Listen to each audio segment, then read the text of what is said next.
The faint flickered against the cold stone walls of the council hall as Princess Elowen hurried in, her face pale but determined. Sir Rodrik stood near a large oak table, speaking in hushed tones with a few knights. At her approach, he dismissed them with a nod. "Your Majesty?" Rodrik said, bowing slightly. "What brings you here in such haste?" Elowen's voice trembled, but her words were sharp. "I've just heard. Elric, he's been arrested. What is happening? Rodrik, why has my brother been taken?" Rodrik sighed heavily, rubbing the bridge of his nose. "It's madness, Your Highness. They claim he is responsible for the king's murder. The accusation is based on a bloody dagger supposedly found in his chambers." Her eyes widened, disbelief and fury burning within them. "This is absurd. Elric loved our father. He could never have done such a thing." "I know," Rodrik said solemnly. "None of it makes sense. It reeks of Varian scheming. He's moving pieces on a board we can't fully see yet." Elowen clenched her fists, her voice rising. Father loved Elric. He wanted him to be king. I heard it with my own ears. Varian knows that, and now he's weaving these lies to secure his crown." Rodrik's expression darkened. "I suspected as much. But, Your Majesty, if what you say is true, and you were a witness to your father's wishes, then you are in danger as well." Elowen frowned, the weight of his words settling on her. "You think Varian would?" Rodrik nodded grimly. "I think Varian would do anything to hold on to power. You must be cautious."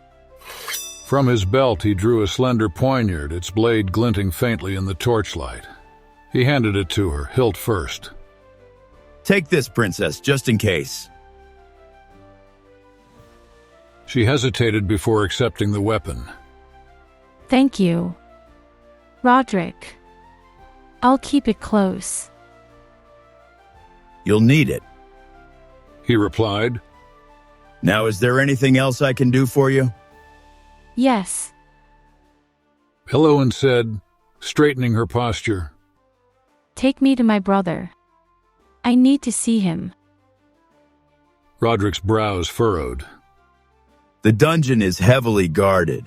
Varian doesn't want anyone near him." "Please," she implored. "I need to know that he's all right." He sighed, then nodded. "Very well. Follow me."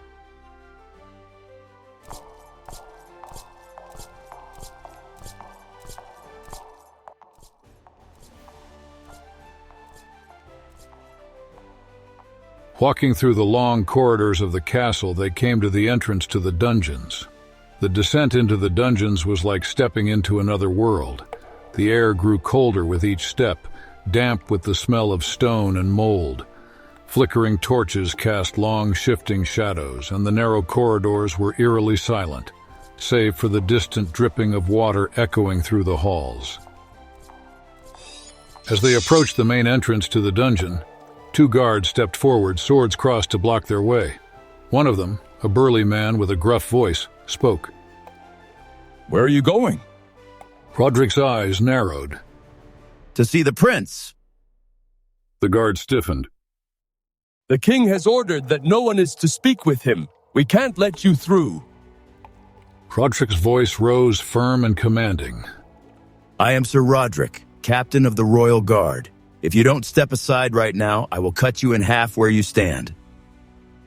The guards hesitated, their grip on their weapons tightening. The tension in the air was palpable. Elowen stepped out from behind Rodrik, her voice steady and calm. "Listen to me," she said, her tone softening but still commanding.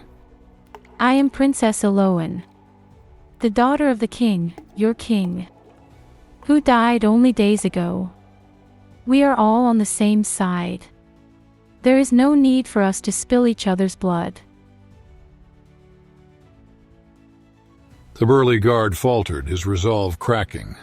He looked at his companion, then back at Elowen. If the king finds out we let anyone through. He won't find out. She interrupted. I promise you. I only want to see my brother and make sure he's all right. Please. The guard hesitated for a long moment, then sighed deeply and stepped aside.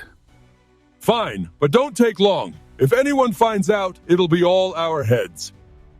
Elowen nodded gratefully. Thank you. As she stepped forward, Rodrik placed a reassuring hand on her shoulder. I'll wait here. Call for me if there's trouble.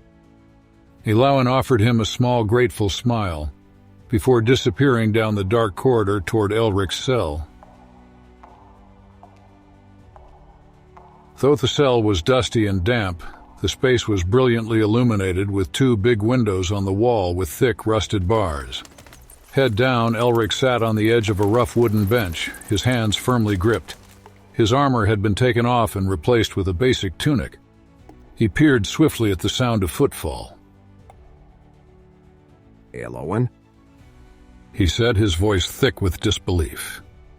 She rushed to him, her eyes filling with tears. Elric. He stood and they embraced through the iron bars of the cell door. What are you doing here? It's not safe. I should have seen you. She said, pulling back to look him in the eye. This is all Varian's dark play. Isn't it? Elric nodded grimly. I don't think this is just a play, Varian trying to keep us from his path. We will find a way to prove it. She promised, her voice fierce. Rodrik and I. We will fight for you. Elric smiled weakly, his hand squeezing hers through the bars. Be careful, Elowen. Varian willn't hesitate to destroy anyone in his path. Promise me you will be safe. I will. She said quietly, though the dagger hidden under her cloak told a different story. They lingered for a moment before Elowen heard Rodrik's voice calling softly from the hallway. Reluctantly, she stepped back, her heart heavy. I will return. She whispered before turning to leave. As she disappeared into the shadows, Elric stood silently, his resolve hardened. Whatever came next, he would face it. The corridors of the royal castle were bustling with quiet activity. Shadows danced on the walls and whispers of suspicion swirled in Princess Elowen's mind. Several days had passed since her brother's arrest, and her anxiety was growing with each passing moment. She had begun to notice strange patterns of behavior, the most disturbing of which was the disappearance of Edrin, Varian's junior advisor, and the suspicious activity around his chambers. One morning, Elowen rounded a corner in the castle and nearly collided with Brynor, the senior advisor to Varian. He clutched a stack of scrolls in his hands, looking harried. Brynor. Elowen called, stopping him. Where has Edrin gone? I haven't seen him in days. Brynor hesitated, his eyes darting around the corridor. Ah, Your Highness. Edrin is unwell. He's confined to his chambers. Elowen furrowed her brow, feigning concern. Oh dear. What happened? Is it serious? No. Brynor said quickly, a nervous smile flickering across his face. Nothing to worry about. The royal physician assured us he'll recover in a few days. But what is wrong with him? She pressed. It's unlike him to disappear so suddenly.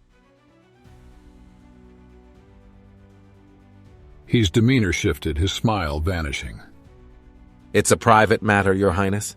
Edrin just needs rest. Now, if you'll excuse me, I have urgent matters to attend to. He turned sharply and hurried down the corridor, leaving Elowen staring after him, suspicion gnawing at her. Why would a trusted advisor be guarded in his own chambers? And why was Brynor constantly running between Varian and Edrin's room? Something wasn't right. Later that day, in Varian's private audience chamber, Brenor approached the king. Bowing respectfully, he said, Your Majesty, may I speak with you privately? Varian waved his hand, dismissing the nearby servants. Speak, Brenor. What is it? Brenor leaned closer, lowering his voice. This is your sister, Elowen. She has been asking questions about Edrin, where he is, why he is being guarded. I think she suspects something.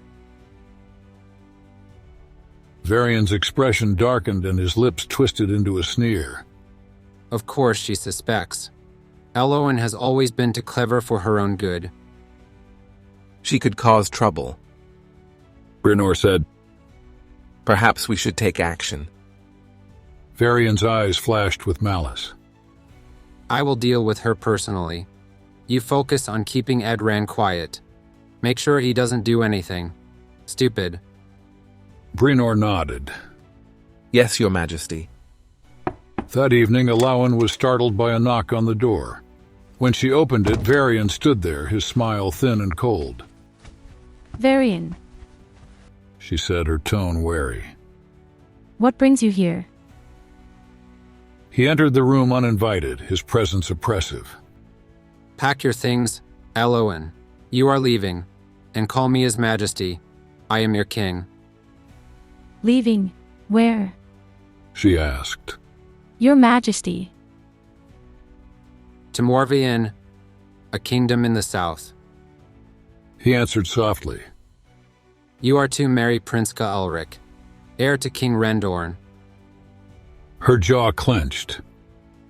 Morvain. Our father's greatest enemy. I will not marry their prince. I will not ally myself with our enemies.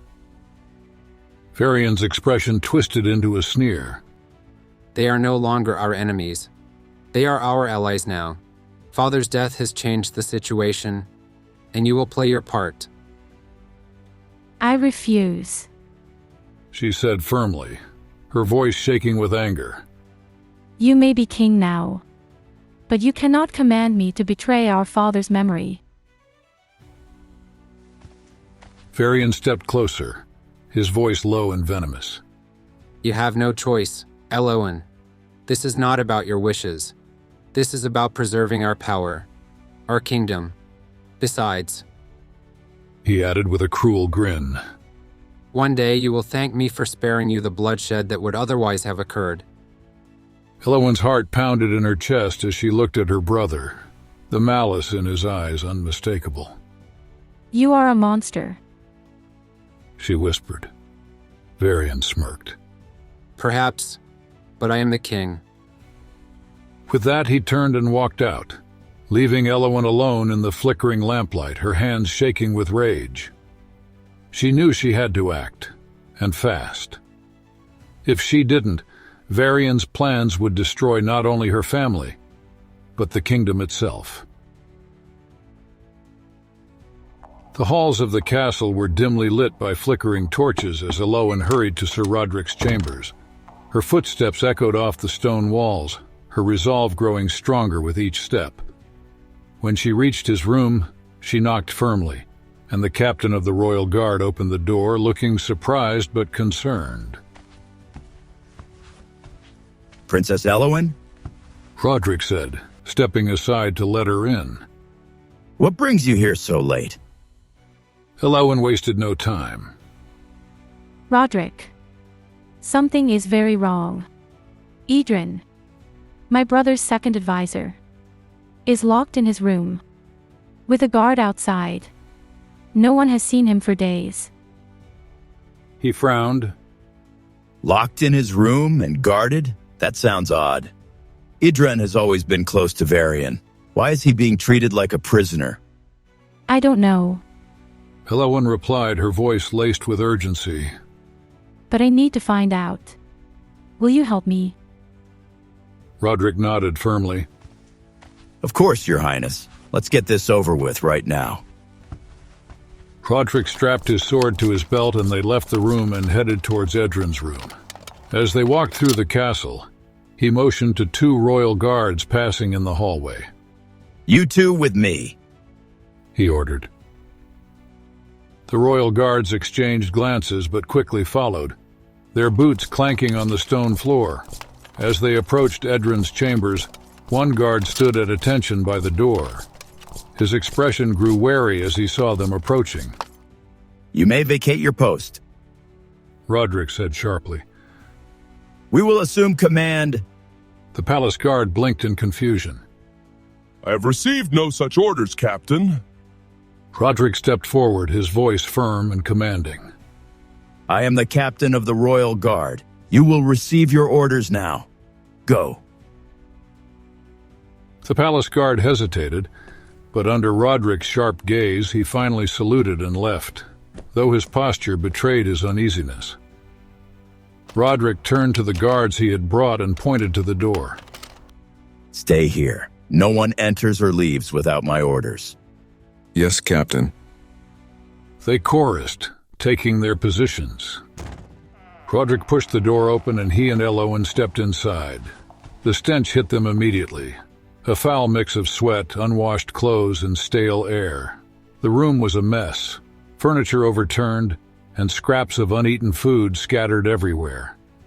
Adren lay on a bed in the corner, his face pale and haggard, his eyes sunken and glassy.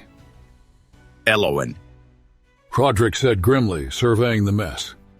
This doesn't look like a sick room. This looks like a prison. Elowen took a cautious step toward Edrin, who barely moved at her approach. Edrin, She said softly, kneeling by his bed. what happened to you? Edrin's eyes fluttered open and he stared at her as if he had seen a ghost. His voice was weak and shaky. They're after me. They're always here watching. I can't escape them. Who's after you? Elowen asked softly. What are you talking about? Edrin blinked, his breath coming in short gasps. He suddenly grabbed Elowen's arm, his strength surprising her.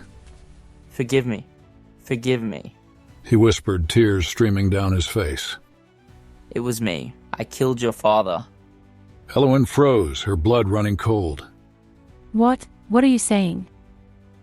She managed to whisper. I did it. Edrin repeated, his voice breaking. They made me do it. They'll never leave me alone. Rodrik stepped closer, a mixture of shock and anger on his face. He and Elowen exchanged glances, their silent communication speaking for itself. Edrin's hand fell from Elowen's, and he fell back onto the bed, losing consciousness. What do we do? Rodrik? She asked, her voice shaking. Rodrik's jaw clenched. We need to get Prince Elric out of the dungeon, now. Outside the room, Rodrik turned to one of the royal guards. Put our entire garrison on high alert. No one is to act without my orders. The guard saluted sharply. Yes, Captain. He said, hurrying away. As the commotion around Adran's room grew, Brynner appeared at the end of the hall. He paused, surveying the scene, his expression dark. Without a word, he turned down another passage and quickened his pace toward the king's chambers. Meanwhile, Rodrik and Elowen were wasting no time. Rodrik motioned for the remaining royal guard to remain where he was, then led Elowen down the winding corridors to the dungeons. There was determination in their eyes. If Varian's betrayal went unpunished, the kingdom itself might fall into darkness,